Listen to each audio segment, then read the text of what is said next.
Welcome back, Shalloners, and welcome Mendes Army and Chamillionaires. As you know, Chamillionaires is the new fan army name I've given to Camila Mendes fans because whatever you guys were calling yourself was not working. Let me do it. Today, I want to talk about Shawn and Camila. Not so much like breaking down the relationship because I've done that on a few other videos, but I want to talk about how to get out of the friend zone. I don't know why Dante didn't identify the friend zone as one of the 9 circles of hell, but it is.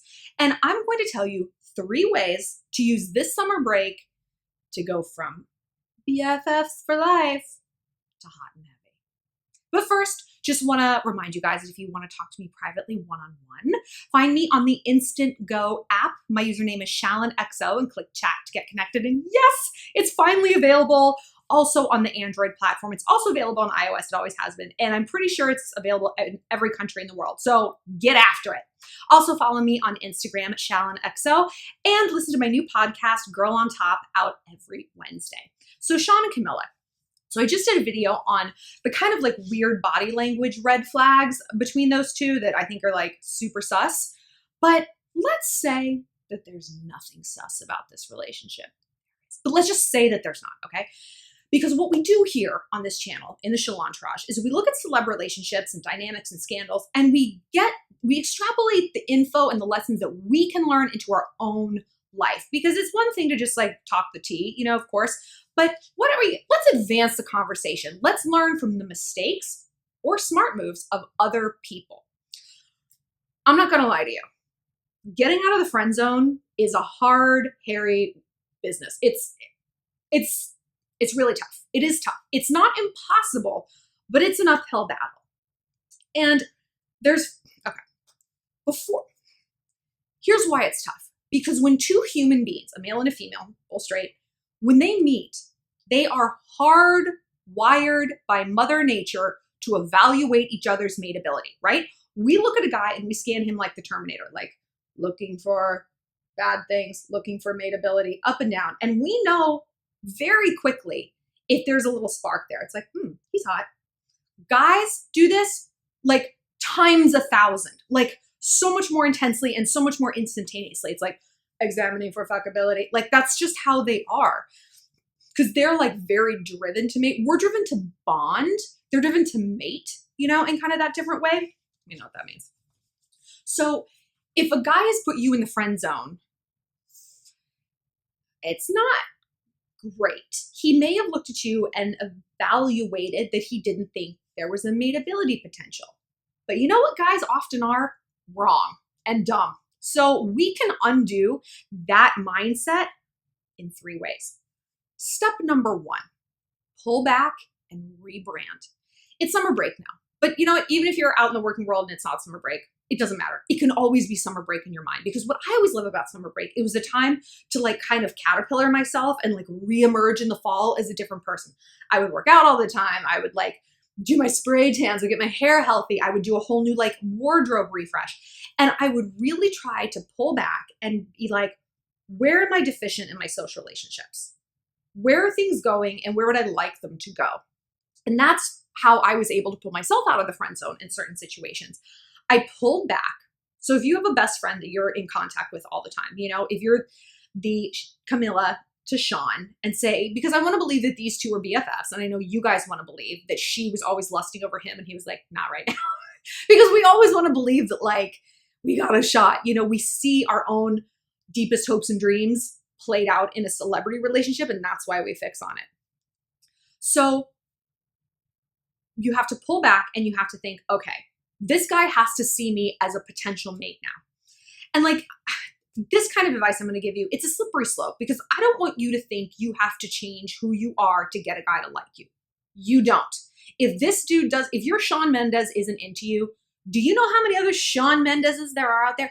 The world is full of boys. Look around. I guarantee you'll see 5. They're everywhere. We can't get rid of them. The world is crawling with boys. So if it's not really going someplace with this dude, that's okay. And I also think it's really important that we look at why suddenly we want this guy to like us. Now, if it's a case of like I've always had a crush on him and he's always friend zoned me, that's not great. Because what the dynamic is there is not so much two friends, because friendship is neutral, right? I say this all the time. You don't have these like feelings of turmoil and lust for like Jennifer and Kristen. No. Friendships are neutral. What you have, if you have always liked him and he's never liked you back, you have a celebrity fan dynamic. Consciously or not, he knows you like him. He knows you like him. And he, consciously or not, is getting off on your attention, your stability, your constantness in his life. He likes that dynamic. And like, that's kind of human nature, you know? So it's really hard to get out of that. But the way you can is, like I said, pull back. Number one, that's going to exert your independence. People can't miss you, and sometimes they can't value you unless they know they can lose you. It's a supply and demand issue. That's literally how the economy works, you know? And human relationships don't work so differently. Maybe that's why we made the economy as such. It's a dynamic we understand. So if you pull back, be less available. Don't answer his text right away. Don't hang out at the pool like every Saturday like you always do. You're busy. The number one way that girls are mentally stimulating to guys, this is how they define it, is she withholds her time. She withholds her time. Now, if you ask girls, what does it mean if a guy is mentally stimulating? I mean, he's smart, he's funny, he's like engaging, blah, blah, blah, right? That's what it means to us. It doesn't mean that for guys. It means she withholds her time. Isn't that fascinating? But it's true. So you have to kind of play hard to get. And you do that by actually being hard to get. If this is summer break and you don't have a lot of things to do, get some things to do. Join a running club, take up needlepoint, volunteer, help on a political campaign, build a shed in the backyard, dig an 80-foot hole in the backyard. I don't care. Be busy. Because again, it's a supply and demand issue. It's value. And be a little bit vague about what you're doing. But actually, we're going to save that for point number 2. What did I say at the beginning? Pull back and what? Rebrand. That's right. A lot of times, we get a little bit complacent, a little bit comfortable around our friends. And with girls, that's fine. That's how you should be. You shouldn't have to always have your hair and your makeup done and the outfit and bit. Because what? Friendships are neutral, right? If you want a guy to see you as a potential girlfriend, you got to kind of like put out those peacock feathers and like be the bait. He's the fish, you're the bait. So one of the big things I always say, posture, posture, posture, posture. You don't have to go out and have a whole new Saint Laurent wardrobe. You don't have to get lip injections or breast implants. You need to throw your goddamn shoulders back. You need to whiten your teeth. You need to have 2 eyebrows. These 3 things alone, which will cost you maximum $20, will change your love life. And forget about the love life, because who cares about guys? It will change your self-esteem. When you present to the world a confident, 2-eyebrowed, smiley, pearly girl, people are going to respond. They're like, that's somebody I want to get to know, because that girl is an alpha. That girl values herself. She knows who she is. She knows her worth. And you know what? It might be a lie. God knows it was for me. But confidence is about faking it till you make it. And studies have shown that our body language, our posture, leads our mind. We think that our mind creates our body. Oh, I feel bad, I'm hunched over. Psychologically, you throw those shoulders back, your mind says, oh, I guess we feel confident. Okay. Because your mind doesn't want to be unhappy. It's a state of cognitive dissonance where it's like, what's going on is not matching how you want it to be. Basically, like, this isn't turning out the way I want. So if your body can say, actually it is, look how confident I am. My shoulders are back. I'm in the superwoman pose. Studies have also shown that standing like this for 2 minutes, like, surges our confidence. So stand like this, stand like a superhero. And that's going to create a different self-perception. And that self-perception is going to translate to your relationships, most notably with him. And you know what you actually might find out? You're actually not that into him. Because like I said at the beginning, when we first meet, boop, scanning for deficiencies, you scanned him. And if this was a case where you're just now kind of realizing you like him, honestly, that doesn't track to me. That I don't think that's I don't think that's what's going on. Of course, some of you guys can be like, I didn't, my boyfriend, we didn't know we liked each other. Cool, great. Some people can eat an entire pizza and like not gain a pound. I don't think that's overall the like go-to advice we should be giving people. Overall, it's kind of an outlier situation. I believe that if you have decided that you like someone, it's because of more about what he represents than who he is. I mean, actually, that might not be true because guys can be like slow to open up personality-wise. They can grow a personality as you know them. They can become more interesting. They can start smoking less weed and like playing more lacrosse. And you're like, wow, he's growing up. This is so cool.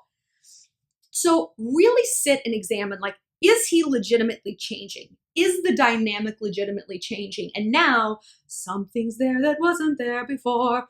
Or are you just like, I'm bored. I spend a lot of time around this person and I'm falling victim to, yes, again, another principle of Mother Nature, that we are hardwired to fall for the most mateable boy in any population. I call this camp hot.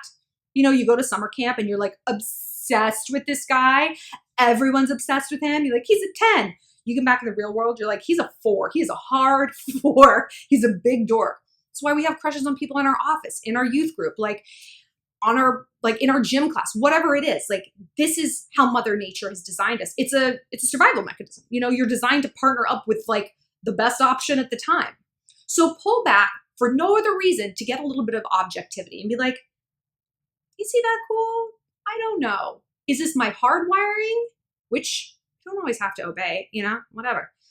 Or is this like legitimate? So say it is legitimate. Say you're like, no, I like him. This is Shawn Mendes. I am Camila. I like him and I will do whatever it takes to land him. Pull back, rebrand, add a little bit of femininity, you know, because right now you're in the friend zone and the worst thing is that he sees you like one of the guys. Not good. So shoulders, teeth, 2 eyebrows. Thanks. And I don't like what mine are doing, so we're just going to cover them. Thanks. Step number 2, pepper in a little bit of jealousy. Like I said, sometimes guys need to know they can lose something before they start to value it. Personally, I don't want to be in a dynamic like that. I want someone to value me right up front. Like, I don't want to have to play those games. But if you're in the friend zone, you might have to. So infusing a little bit of jealousy is going to smoke him out, okay? Because you need to know where he stands. That's what a lot of you guys say. It's like, I think he likes me back, but I don't know. Here's an easy way to tell. You're pulled back. He's like, where have you been? I haven't seen you in a week, blah, blah, blah. And you're like, I don't know, you know, I've got some things going on, got some dates or whatever. That's kind of all you need to say. And then you gauge his reaction and see if you can do that in person so that you can see what he does. Again, we're going to look at body language. If he's like, oh, who are you going out with? Like Dustin, the water polo player? You know, if he acts a little bit jealous, if he like diminishes what you're doing, that could be a sign of a fan celebrity thing, you know, like he wants you still in his harem. But if he like seems hurt by it, that could be a good thing. And that's all you need to say. That's all you need to say. But if he's like, oh, that's cool, whatever, he's not into it, you know, there's not that value there to lose. But you got to try to like smoke him out. And like bonus points if you are actually seeing someone else, but if not, lie. The third point, oh yeah, I had to look at my notes. The third point is let him know that you are a little bit jealous. If he starts to bring up another girl, you can be like, I don't want to hear about other chicks. And he'll be like, what? Just be like, I just don't.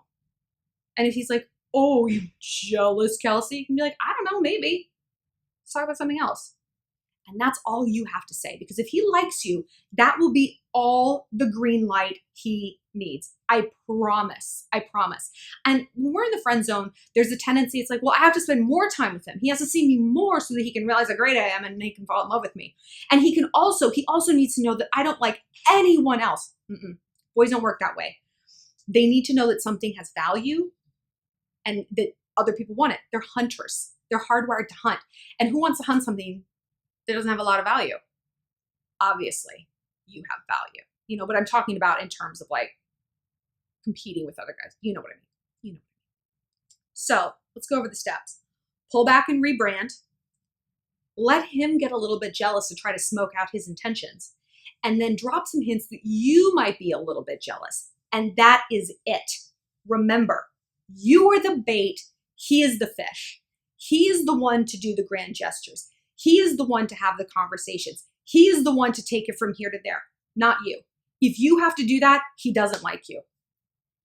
And again, I'm sure you guys are going to be in the comments like, well, I did it and we've been together. Cool. I don't want that kind of relationship. like I said, I want a relationship where number one, a guy comes after me and courts me and lets me know that I'm a priority in his life as a girlfriend. And number two, like, he knows my value and knows my worth. You can go chase down a beta male if you want to. I don't care. It's no skin off my back. I like alphas. And I have a feeling you guys do too. So just with a few subtle movements, you can really take this a huge direction. But I want to know what also you guys think about Shawn and Camila, right? And head over to my other video on their body language breakdown, plus how to make an ex jealous, how to spot a liar, and a whole bunch of other stuff. And like I said, if you guys want to talk to me privately one-on-one, find me on the Instant Go app, now available on Android, yay, at Shallon XO, and click chat. Also follow me on Insta at Shallon XO, where you can help vote for the next video topic, and listen to my new podcast, Girl on Top, out every Wednesday.